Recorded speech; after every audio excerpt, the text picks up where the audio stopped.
So if you would like to get yourself an old nifty beard for Christmas in Payday 2, then you're going to have to do the newest Xmas heist on Deathwish with one person each wearing one of the masks gotten from doing each difficulty separately. Now, the overview of this heist is it's one of the easiest loud-only heists in the game to complete on Deathwish. This can be done in well under 10 minutes the majority of the time. I believe my record so far is 6 minutes and 50 seconds.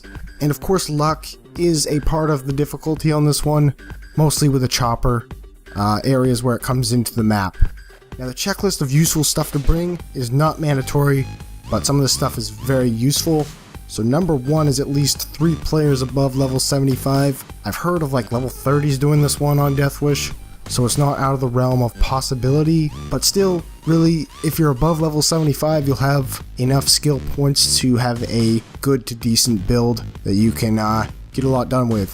Number 2 is at least 1 person with Inspire. 2 are recommended. This is like an essential perk to have, and it will really save you when the shit hits the fan. And then number 3 is somebody using a dodge build is always helpful. The player will use this build with Pistol Messiah, so they'll have extra chances to get back up, and they will run out and escort the guy to the chopper. And it's pretty useful to have somebody do this, but it's not mandatory at all. And then 1 player with a sniper / explosive ammo is always useful if you have trouble with dozers, although again, it's completely unmandatory, but it is helpful to have this setup. Okay, so getting into the actual heist part, your most important thing to do as soon as you spawn in is get the pilot up to the log house as soon as possible. And the best way to do this is to have 2 players go up to the lumberyard area and set up a base at the lumberyard, and then have 2 players escort the drunk pilot up. Now, he'll fall down in the same 2 spots pretty much every time as far as I'm aware. Once you get him up the second time, you can just run right up and he'll find his way up there eventually. You won't have to worry. Now that that's out of the way, it's important to note that if the garage door is not there, it's going to be a little bit harder than if it is, but even the times where it wasn't there, I still didn't have too much trouble.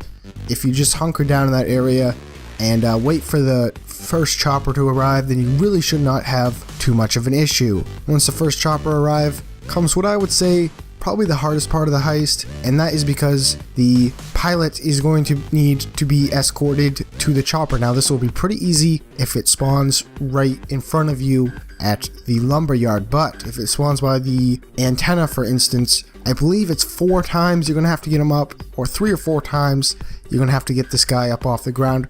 And this is where the dodge build comes in handy, because the guy can run out and pick him up, and hopefully you won't have too much problems if he knows what he's doing. Then after that, once you get him to the chopper, it's pretty much smooth sailing, just, camp in the same area, wait it out, and eventually the chopper will arrive. Just make a run for it. As long as you're not running around the outside of the map all spread out, just stick together.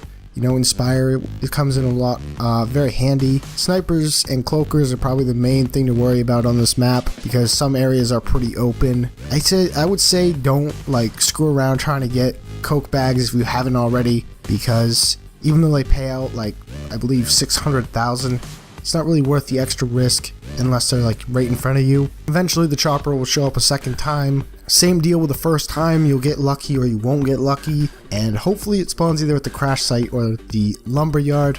If it spawns at the antenna, you're going to have, this is where the heist will get pretty hard, because all 4 players will have to get down there. But the other 2 areas we really didn't have that much trouble getting to, and that pretty much is the general idea of this heist. Really not that difficult, there's really not much to talk about. And honestly, this is a good Deathwish heist to try out first. If you haven't done any of the other ones, I might do one of these videos for a bigger, more complex heist, such as Hawks and Breakout, because that thing was just hell on earth, especially Deathwish Pro. Anyway guys, thank you for watching the video. If you have any trouble with this heist yourself and want some more advice or whatever, just leave a comment down below and I'll try to give my recommendation. And I can possibly maybe play with you if you want, and either add you on Steam or whatever. Thank you for watching, remember to leave a rating, and I'll see you in the next video.